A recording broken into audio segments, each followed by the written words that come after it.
Ubá, vem de Ubá para Juiz de Fora, dando essa atenção e sem descuidar do restante do estado, porque nós estamos falando de outras regiões que também estão em alertas.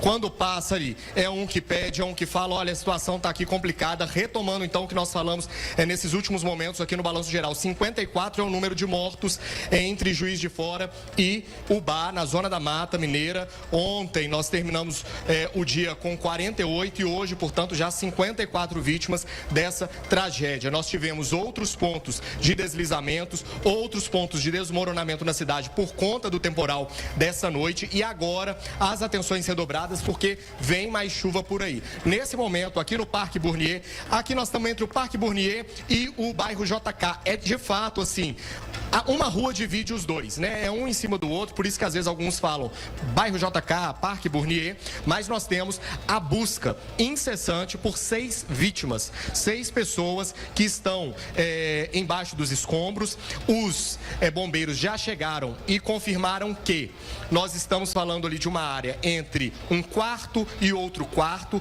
onde essas vítimas devem estar, 3 de uma casa e 3 de outra casa. Por isso, os trabalhos muito concentrados, o maquinário, a escavadeira, fazendo a retirada de um material mais pesado, já que, como nós tínhamos um prédio, então laje, viga, esse material mais pesado fica por cima.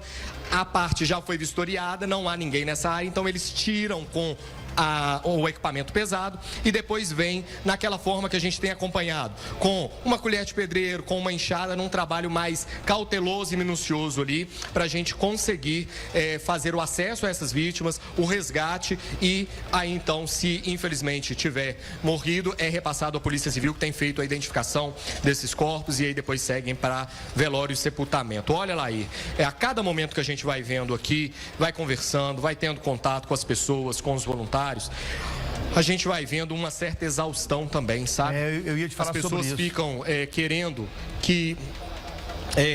as pessoas ficam querendo que acabe tudo logo, sabe? Que as coisas passem. É como se quisessem passar uma borracha. Mas o pessoal vai ficando exaurido de tudo, acorda, dorme, com máquina em cima, com barulho, com essa incerteza. Fulano foi encontrado, ciclano não foi encontrado. Então as pessoas, elas vão se cansando e não é um cansaço só físico, não. Porque o cansaço físico, ele bate, mas às vezes a gente cochila, dorme um pouquinho, acorda. Mas o que fica na cabeça dessas pessoas e o que eu tenho escutado aqui, nem sempre as pessoas querem gravar entrevista, tá? E a gente chega com muita tranquilidade para não invadir o espaço, porque não é nossa função essa. A gente quer dar voz, a gente quer mostrar indignação, tem pessoas que estão querendo uma resposta, mas tem aquelas que não querem, que elas não querem falar, elas não querem se expor. Às vezes conversam com a gente sem a entrevista e demonstram isso. As pessoas feridas na alma por estarem passando por essa tragédia, essa catástrofe. 54 pessoas, nós estamos falando de uma catástrofe também humanitária, porque o Coronel Rezende falou aqui, quantas e quantas regiões de Juiz de Fora ainda estão sem água, sem luz. Ou seja, às vezes a casa da pessoa está lá e ela não tem condição de habitar, mesmo estando em um local seguro, porque não tem o mínimo para poder conseguir passar a noite e o dia ali. Então é um cenário muito, muito difícil. 15 escolas servindo de abrigo para as pessoas, né? Então, você imagina, sair de casa sem nada, o Coronel Rezende falava, um mutirão vai ser feito para tirar documento para as pessoas. Por que isso? Elas deixaram para trás, perderam esses documentos, às vezes para conseguir acessar algum benefício. Juiz de Fora decretou, por exemplo, situação de calamidade pública. Nesses casos, as pessoas atingidas podem sacar o FGTS. É difícil, né? Porque o FGTS é ali a garantia do trabalhador para que ele possa depois, quando sair do emprego, ter uma garantia, mas nesses casos é uma forma de tentar ajudar. Mas se a pessoa não está com documento, ela não consegue acessar isso, ela não vai no banco e vai conseguir fazer esse saque. Por isso, esse trabalho também de identificar essas pessoas que estão sem documentos, fazer a emissão da segunda via, para que elas possam voltar a ser gente, né, Laí? Porque sem documento é muito difícil. Mobilização muito grande por aqui, o maquinário vai puxando terra lá de cima, vai jogando aqui embaixo, para daqui a pouco ela ser levada pelos caminhões, e o trabalho não para, mesmo com essa identificação da chuva. Mais cedo eu estava com muito medo, assim que eu acordei e lembrei da chuva de ontem, da situação aqui do morro do Parque Burnier. Ontem nós falávamos do risco de novos deslizamentos, ontem nós mostramos aqui um pequeno novo deslizamento exatamente nessa área, em que uma bombeira civil, inclusive, chegou a ficar parcialmente soterrada. E hoje o que eu estou vendo aqui é um cenário igual. Então parece que não houve um novo deslizamento nessa área, o que garante uma certa tranquilidade. Não que isso não vá acontecer, porque vem a chuva e a gente sabe qual que é o comportamento do solo. Mas, pelo menos, não atrapalhou diretamente essas buscas aqui. O tenente Barcelos falava, né, das vítimas que foram encontradas ao longo dessa noite, madrugada, e uma pela manhã. Exatamente nesse ponto. Então, isso mostra que os trabalhos estão evoluindo, ainda que não, às vezes, na velocidade que as pessoas desejam, porque, de fato, é um trabalho devagar, é um trabalho cuidadoso, que pensa sempre, e voltamos a falar aqui, na segurança também de quem está trabalhando. Então, é difícil, mas ele vai evoluindo para que as pessoas possam ter essa resposta. E é o que falávamos agora há pouco também. Essa área não é uma área que vai poder ser habitada. Então, nós não estamos falando de uma região, tirou a terra, as buscas acabaram, as pessoas vão voltar para casa e vida que segue. Nada disso. Essa região aqui vai precisar passar por uma outra inspeção, por um trabalho das equipes da Prefeitura, Defesa Civil, para saber quando e se, de fato, vão poder voltar para cá. Em muitos casos, essa casa aqui da ponta mesmo, Bira, essa aqui, provavelmente, ela vai ter que ser demolida, porque a estrutura foi parcialmente danificada, ela não gera um risco agora de uma queda muito alta, mas não tem como a pessoa colocar o restante do muro ali e voltar a morar aqui, não tem, até porque a encosta está atrás. Muitas vezes o que nós acompanhamos nesses casos são as casas sendo demolidas mesmo de fato, para abrir lugar, para que as pessoas não voltem, como nós falamos, algumas insistem em voltar, e aí a gente vai tendo essa situação sendo perpetuada aqui no bairro Parque Bournier, em Juiz de Fora. Olha só, à medida que a lama vai sendo liberada e a gente vai tendo acesso, a gente vai vendo, né, a entrada da porta da casa. A altura que essa lama chegou aqui. Ontem a gente entrevistava ao vivo o seu Edir, que estava nessa casa aí, que precisou pular a janela, saiu correndo da cozinha, deixou a esposa, chamou a esposa, né, ela que estava fazendo um macarrão lá, ele veio para a parte da frente e pulou a janela para conseguir se salvar.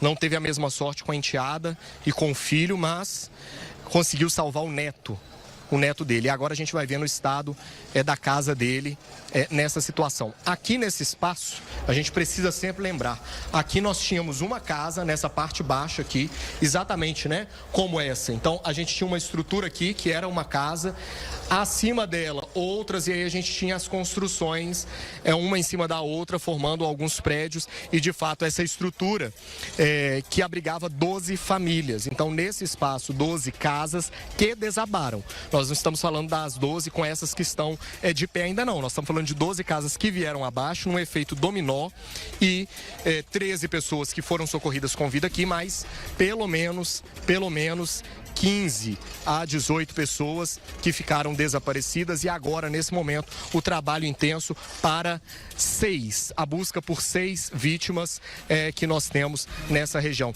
Bira está mostrando ali para mim a motocicleta, Bira. A motocicleta que está revirada ali, provavelmente estava na frente da casa e foi engolida pela lama, retirada, colocada ali no canto. Mas mostra essa realidade de quem vai perdendo tudo, né, Laí? Eu consigo ver aqui, ó, roupas espalhadas, né? De fato, o que me parece, aquele cômodo ali era um quarto. Então, a gente tem um pedaço do guarda-roupa, eu consigo ver daqui, as roupas bem espalhadas, histórias, sabe, Laí? Eu tava pensando hoje mais cedo também em uma coisa simples, né? Hoje em dia não. Pois não. Ô Vinícius, sabe o que eu queria fazer agora? Porque a gente está mostrando o que sobrou desse bairro, né? O bairro Parque Bournier foi um dos mais atingidos pela chuva. Então eu queria mostrar agora o antes e o depois do Parque Bournier. Olha aí, olha como é que é impressionante. Do lado esquerdo, o antes. Do lado direito, o depois. Uma tragédia. Foi um dos mais atingidos bairros, se não o que foi mais atingido. Porque o que aconteceu aí foi impressionante. Não sobrou quase que nada. Tá vendo? Do lado esquerdo, tem essa casa que o Vinícius chamou a atenção. Ela muito possivelmente vai ter que ser derrubada. Não tem como recuperar. É difícil, porque aí tem, além do que aconteceu com a casa, atrás tem esse morro. Esse morro está ali no momento ali de colapsar ainda mais a qualquer instante. Tanto que ontem aconteceu isso ao vivo. Nós mostramos com a equipe do Vinícius Rangel lá, que começou a ter um novo deslizamento pequeno, mas aí foi um desespero, uma correria. Pode acontecer a qualquer instante. Infelizmente, a previsão é de mais chuva. De ontem para hoje foram 100 milímetros de chuva, é muita água isso. Foram 170 milímetros, 190 em Juiz de Fora, em pouco mais de 4 horas, na segunda-feira.